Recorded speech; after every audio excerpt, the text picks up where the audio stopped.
안녕하세요, 여러분. 오늘의 이야기는 지금 시작할게요. 어느 시골에서 무뚝뚝한 중학생 아들과 남편, 그리고 시부모님을 모시고 사는 평범한 대한민국 며느리입니다. 참 평범한 우리 집이지만 얼마 전 잊을 수 없는 큰 사건이 있었습니다. 저희 아버님께서는 특별한 낙도 없고 취미도 없으세요.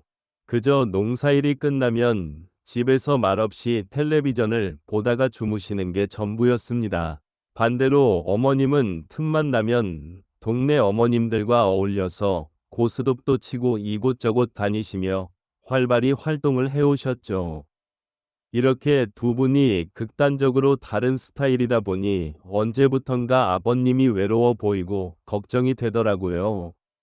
아버님은 연세가 드시면서 말수도 점점 적어지시고 멍하니 텔레비전만 보시다가 주무시는 게 마음에 걸렸어요. 대화는 하고 싶어 하시는데 어떻게 해야 할지 잘 모르시는 느낌도 있었고요. 신체 건강을 위해서라도 취미생활이라도 좀 하셨으면 하는 마음이 들더라고요. 그러다 제 눈에 들어온 것이 바로 아들이 즐기는 온라인 게임이었습니다.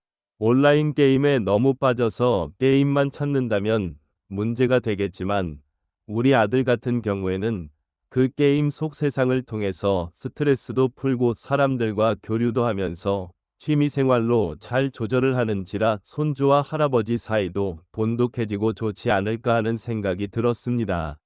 무뚝뚝한 우리 아들을 등을 떠밀어 서서히 할아버지께 네가 하는 게임 좀 알려드리라고 했더니 처음에는 기겁을 하면서 할아버지가 이걸 어떻게 해요?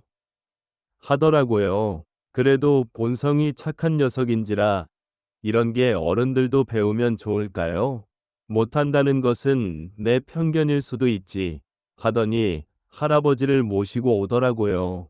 기특한 우리 아들도 예뻐 죽겠고 아버님께서도 의외로 새로운 것을 잘 받아들이셨어요. 처음엔 쑥스러워하시던 아버님도 점점 적극적으로 준호야, 이건 어떻게 하니? 하고 물어보시기도 하시고요. 한두 달 정도를 차근차근 배워나가시고 아들은 인내심 있게 이끌어들인 덕에 이제 아버님 혼자서도 하루에 한두 시간은 그 게임을 즐기게 되셨어요. 그러다 아들이 학원을 하나 더 다니기 시작하면서 안타깝게도 할아버지와 함께하는 시간이 적어지게 되었죠. 손주와 다정하게 대화를 나누던 모습보다 혼자 컴퓨터 화면을 보시는 시간이 더 많아진 것이 조금 걱정되기는 했지만 그래도 아버님이 그 연세에 무언가 새로운 것을 배우시고 자신감 있는 모습을 보여주시니 저로서는 굉장한 기쁨이었고 아버님께도 새로운 취미가 생겨 즐겁다 하시더라고요. 바쁜 아들 대신 제가 아버님에게 게임을 도와드리면서 저 또한 아버님과 뭐라도 하나 대화할 거리가 더 생기고 웃을 일이 많아져서 뿌듯했어요.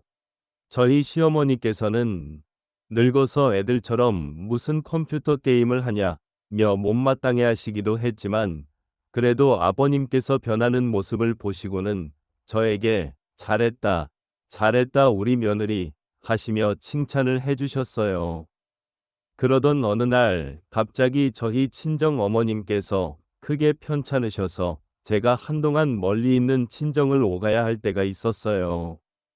자연스럽게 아버님도 저녁마다 혼자 게임을 하게 되셨고 저도 아버님에게 게임 속 세상을 자세히 살피지 못했지요. 친정을 왔다 갔다 하는 동안 계절이 바뀌어 겨울이 되었습니다. 그 무렵 아버님이 조금씩 이상한 모습을 보이셨어요.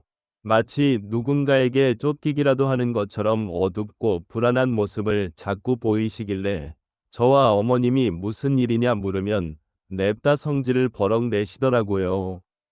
그래서 걱정이 되기 시작한 저는 아버님께 혹시 요즘 무슨 일이 있으세요? 게임에서 뭔가 잘 안 되는 일이 있었나요? 하고 여쭤봤어요. 아버님은 무뚝뚝하게 아니다. 아니야 괜찮아. 며느리 덕분에 내가 이런 세상도 알게 되고 참 고맙다.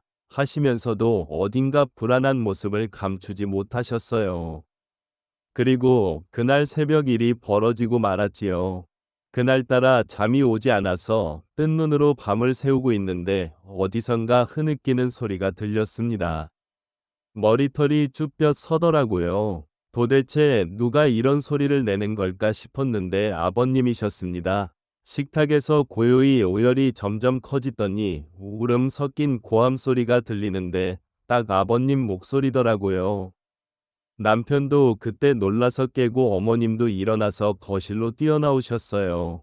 소리가 2층에서 나기에 저희 모두 2층으로 달려 올라갔지요.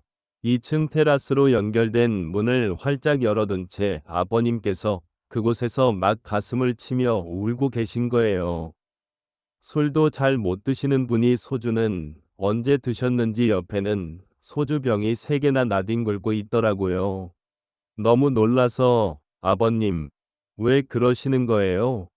하고 여쭤봤더니 저희 아버님께서 막 두서없이 하시는 말씀이 내가 어떤 여자랑 비밀 결혼을 했다.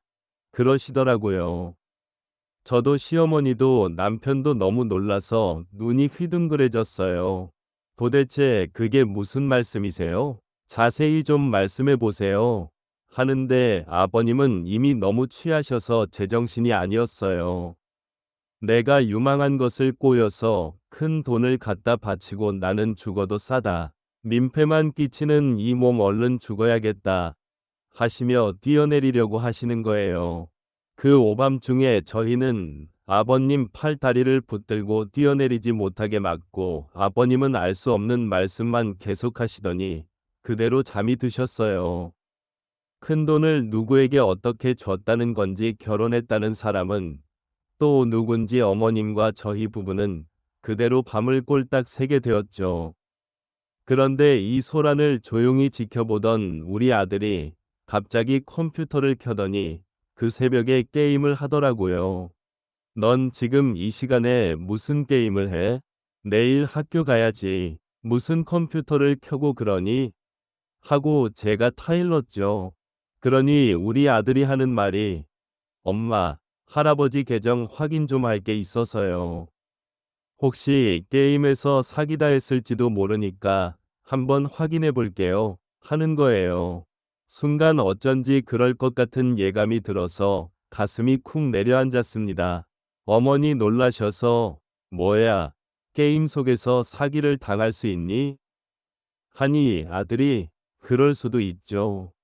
저희들이야 잘 아니까 괜찮은데 할아버지는 잘 모르셨을 수도 있죠. 하더라고요. 게임에 접속한 아들은 시아버님이 주고받은 메시지를 확인해 보더니 얼굴빛이 어두워졌어요. 엄마, 좀 큰일인 것 같은데요. 빨리 옆에 앉아서 화면을 들여다봤더니 세상에 아주 가관이더라고요. 아버님께서 게임에 많이 익숙해지셨지만 그래도 모르는 부분이 있다 보니 다른 이용자들에게 이것저것 물어보신 모양이에요. 그중 한 여자가 아버님께서 젊은이들과 좀 다르다는 걸 눈치채고 이런저런 호구 조사를 하게 됐고 아버님은 묻는 대로 솔직하게 다 얘기하셨다가 그 여자에게 홀랑 넘어가신 거였어요. 게임 세상에서 힘들게 모은 아이템도 주고 이리저리 끌려다니다 못해 실제로 어떻게 생겼는지도 모를 사람에게 마음을 홀랑 뺏기신 거라고요. 얼굴도 실제로 예쁜지 궁금하다. 실제 몸매는 어떤지 궁금하다는 등 강한 말들을 잔뜩 보내셨고 그 여자는 자기 원래 나이 많은 남자를 좋아한다며 아버님 마음을 온통 흔들어 놨더라고요. 그리고 마침내 그 여자에게 푹 빠진 아버님께서 그 여자와 따로 연락을 하게 되셨고 서로 사진을 주고받으며 연애 아닌 연애를 하게 된 거였습니다.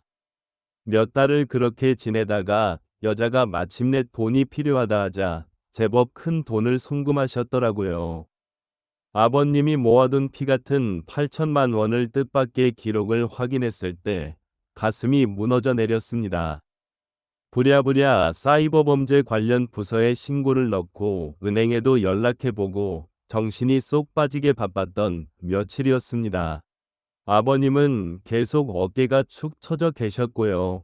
심지어 아버님을 속인 그 여자는 사실 여자 행세를 한 어떤 총각이더라고요. 어릴 적부터 그런 사기 행각으로 수년간 온도 여러 번 왔다 갔다 했다는 걸 알고 나니 참 속이 쓰렸습니다. 전화로 형사님께 그 내용을 미리 전해 듣고 며칠 뒤에 사건 당사자인 아버님을 모시고 경찰서에 갔었어요. 남편은 회사에 급한 일이 터져서 오지 못했고 제가 어머님과 아버님을 모시고 함께 갔는데 사기를 친 그놈 현상을 직접 보니 정말 기가 차더라고요. 온라인에서 본 모습을 가리고 있던 게임 속이나 SNS로는 오빠 보고 싶어요. 우리 언젠가 만나면 같이 살아요. 아, 옆구리 외롭다 하며 말도 안 되는 알랑방구를 끼던 그 여자. 실제로 만나보니 세상에 순 양아치 같이 생긴 주 나쁜 남자더라고요. 팔뚝에는 용문신에 누가 봐도 딱 동네 양아치였습니다. 형사님이 저희에게 오시더니 다행히 사건 직후에 검거되어서 돈은 좀 기다리시면 절차대로 돌려드릴 수 있을 것 같아요. 마음고생 많으셨어요. 하고 위로해 주셨습니다. 돈을 되찾았다는 생각에 어머님도 저도 가슴을 쓸어내리면서 다행이다, 감사합니다, 만 중얼거렸어요. 그런데 아버님은 그 남자에게 온통 신경이 가 계셔서 돈을 되찾아도 기쁜 기색도 안 보이시더라고요. 피의자 자리에 앉아서 다리를 달달 떨고 있는 그 총각에게 가까이 다가가신 아버님은 떨리는 목소리로 당신이 현주요? 네가 현주라고? 그 진말이지? 나한테 사진도 보내줬잖아. 목소리도 들려줬잖아. 그런데 네가 현주라고? 하시더니 갑자기 눈물을 막 흘리시더라고요. 내가 이 나이 먹고 좋은 사람을 만나서 얼마나 믿고 의지했는데 어찌 나한테 이럴 수가 있나 하고 흐느끼시는데 전속으로 아버님께서 불장난이 아니라 정말 온 마음을 다 주셨던 거구나 싶어 마음이 먹먹해졌어요. 물론 어머님은 옆에서 이를 에잇 이놈의 가슴만 광광 쓰셨고요. 형사님이 이미 돈을 돌려받는다는 소식을 전했는데도 아버님이 저리 구슬피 느껴 우시니 마음이 영 따가웠던지 한숨을 푹 쉬시더라고요. 그러더니 험악한 목소리로 저 피의자 잡은 이 나쁜 놈의 피의자님아, 어르신한테 이게 무슨 짓이에요? 네가 사람이세요? 80년대였으면 피의자분 이렇게 앉아있지도 못했습니다. 알겠어요? 하면서 화를 꾹꾹 참으시더라고요. 근데 형사님의 그런 말을 도발로 받아들인 건지 그놈이 갑자기 고개를 쳐들더니 왜요? 때려보려고? 쳐봐요. 형사가 막 때리고 그러면 안 되지. 그러니까 애초에 노인네가 왜 설치고 다녀요? 젊은 여자 보니까 좋다고 눈이 돌아가서 이런 일에 휘말리는 게 아니에요. 하더라고요. 아버님은 하고 뒷목을 잡으시는데 순간 그런 말을 들으니 제가 너무 열이 받치는 거예요. 눈이 돌아가서 막 소리를 질러버렸어요. 사기 친 놈이 제일 잘못했지. 누가 어디에 틀린 일어? 어르신이 좀 실수할 수도 있는 거지. 네가 뭐라고 큰 소리야. 깜밤 가기 싫으면 돈이나 뱉어내. 하고 막 고함을 질렀죠. 그놈은 금방 찌그러져서 입을 다물고 전식식 대면서 경찰서에서 나오는데 아버님이 저한텐 며느라 미안하다 하고 기어들어가는 소리로 말씀하시더라고요. 그리고 시어머님께 당신한테도 면목이 없어 하시는데 참 숙연하더라고요. 그래도 우리 집안의 가장 어른이신데 약해지고 죄책감에 시달리는 모습을 보기 힘들었어요. 그냥 아버님을 부둥켜 안고 아버님 괜찮아요. 괜찮으니까 어깨 좀 펴세요. 하고 저도 막 울었답니다. 집으로 돌아오는 길에 어머님은 그래도 우리 며느리가 아들보다 낫다. 이렇게 시부모 편들어주고 돈을 5천이나 엄한 놈한테 보냈는데 우리 생각부터 해주는 며느리가 어디 있어 하면서 제 어깨를 계속 조작해 주시더라고요. 그런 칭찬을 받으려고 한 건 아닌데 어머님이 그렇게 말씀해 주시니까 저도 마음이 좀 풀렸어요. 힘들 때 서로 단단해지는 게 진짜 가족이라는 걸 이번 기회에 또 느끼게 됐죠. 어쩌면 저희 남편이 그랬더라면 열불이 팍 터졌을 것 같은데 제가 며느리라 그랬는지도 모릅니다. 그저 안타깝고 제가 더 잘해드려야겠다는 생각이 들었어요. 저희 어머님도 아휴, 그저 숟가락 들 힘만 있어도 딴 생각이 난다. 더니 늙음하게 망신이야. 정신 차리시오 하고 인상을 쓰시면서도 앞으로는 어디든 나랑 같이 다니고 나 혼자 두고 갈 거니까 어디든 잔말 말고 같이 따라오셔 하고 아버님을 내내 챙기시더라고요. 요즘도 두 분은 티격태격하실 때도 있지만 함께 다니시면서 오히려 사이가 돈독해지셨어요. 물론 아버님이 너무 큰 죄를 지으셔서 어떤 결정을 할 때면 어머님이 압도적으로 아버님을 장악하시는 놓지 못할 풍경도 펼쳐지는데요. 그럴 때마다 아버님이 알고 최인이 무슨 할 말이 있어 하시면서 어머님을 졸졸 따라가시는 모습을 보면 괜히 저도 웃음이 나옵니다. 얼마 전에는 두 분이 마스크 꼭 끼고 손세정제도 챙겨서 멀리 시내까지 가서 영화를 보고 오셨더라고요. 어머님이 원래 외향적인 분이셔서 난 아버님의 변화는 저를 놀라게 합니다.